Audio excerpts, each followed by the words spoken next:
second prep students, it's my pleasure to welcome you all to a new lesson of English which is entitled Different Environments. أعزائي طلاب الصف الثاني الإعدادي، أهلا بكم في درس جديد من دروس اللغة الإنجليزية بعنوان Different Environments. Different Environments, Lesson 6, and let's start our lesson. Read, underline, and correct the mistakes in the article. هو هنا مطلوب مني إني أقرأ وأحط خط تحت الغلطات اللي موجودة في الارتكل اللي قدامي، في المقالة اللي قدامي. We have already underlined the mistakes and we are going to correct it together. Last weekend, 10 students from class 7 help clean up the part of the river bank near the city center. هنا احنا بنتكلم في last weekend، يعني in the past simple form.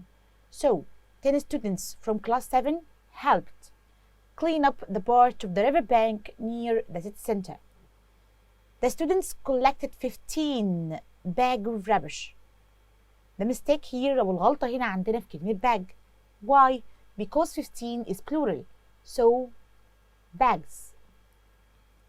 Their teacher, Mr. Hassan, said the students were sad to find so much rubbish. Their teacher, Mr. Hassan, the mistake is in Hassan. Why? Because H is small, so we have to write it in a capital form تبقى حسن. There were lots of plastic bags and bottles, he said. We even found an old shoe. Old. O is a vowel sound, so we have to put an before it. يبقى أنا هنا عندي حط a قبل الأو والأو تبع الفاولز، فهنا عايزة أحط an. We even found an old shoe. One of the students said it was great to clean the river bank, but we need to teach people to be more careful with their rubbish. Rubbish in the river damages the wildlife. Well done to the volunteers. هنقراها كلها تاني to start answering the questions. Last weekend, 10 students from class 7 helped clean up the part of the river bank near the city center. The students collected 15 bags of rubbish. Their teacher, Mr. Hassan, said the students were sad to find so much rubbish. There were lots of plastic bags and bottles, he said. We even found an old shoe. One of the students said it was great to clean the river bank, but we need to teach people to be more careful with their rubbish. Rubbish in the river damaged the wildlife. Well done to the volunteers. Now it's time to answer the questions. When did the students clean the river bank? أصلاً يعني إيه river bank؟ river bank معناها ضفة النهر. يعني هم المكان اللي جنب النهر ده بدأ الطلاب ينظفوه. فهنا بيسأل when. وإحنا اتفقنا when asked about time. يبقى when did the students clean the river bank? They cleaned it last weekend. هم نظفوها في عطلة نهاية الأسبوع اللي فات. How many students helped? How many هنا بسأل بيها عن العدد، بس لازم يكون الحاجة اللي هيتسأل عنها countable. يعني إيه countable؟ يعني قابلة للعدد. طب لو حاجة uncountable like sugar rice بسأل بحاجة اسمها how much. نرجع تاني بيقول لي how many students helped؟ 10 students helped. How much rubbish did they collect؟ فاكرين هنا لما قلنا how much؟ هنا rubbish is uncountable فسألت عنها بإيه؟ how much. How much rubbish did they collect؟ They collected 15 bags of rubbish. ناخد بالنا هنا كمان من did. Did comes with the past forms. Simple past form. Did and collect, in the answer it will be collected. Number 4. What type of rubbish did they find? What type of يعني ما نوع. What type of rubbish did they find? طب اتفقنا كمان did and find. ها بصوا معايا كده in the answer.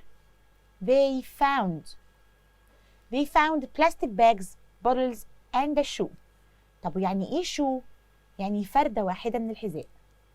طيب الفردتين اتفقنا اسمهم ايه؟ shoes. Number 5. Why does the students think rubbish in the river is bad?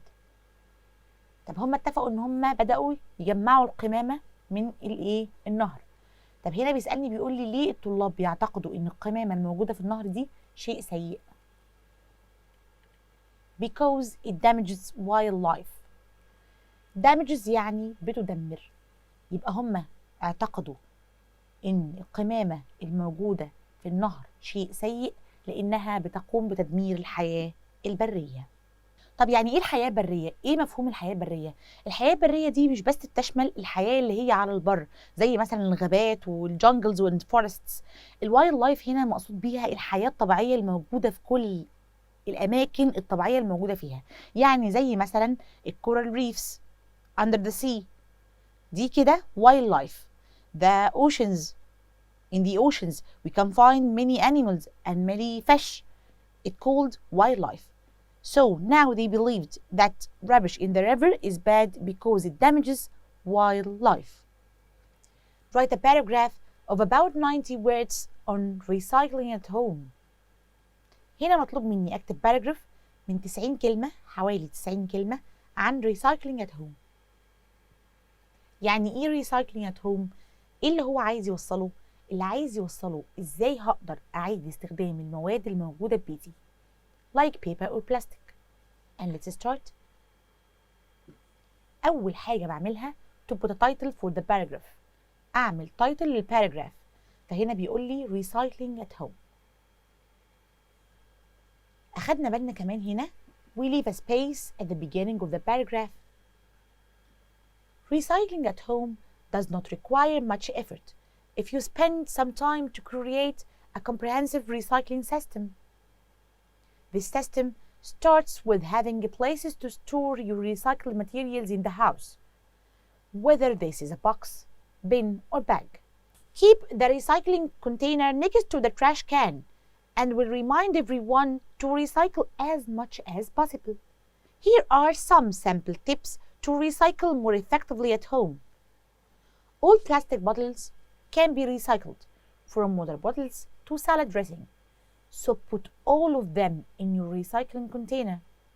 Most metallic items in the home can be recycled, such as empty spray cans and tin foil. And of course, all empty soda, fruit, vegetable, and other food cans. To help your recycling center, make sure you wash food waste of any plastic or glass food containers before putting them in the recycle bin. Most of us want to help the environment today by recycling as much as we can. These days, it's easier than ever to recycle, and it's very important. It was a sample for the paragraph.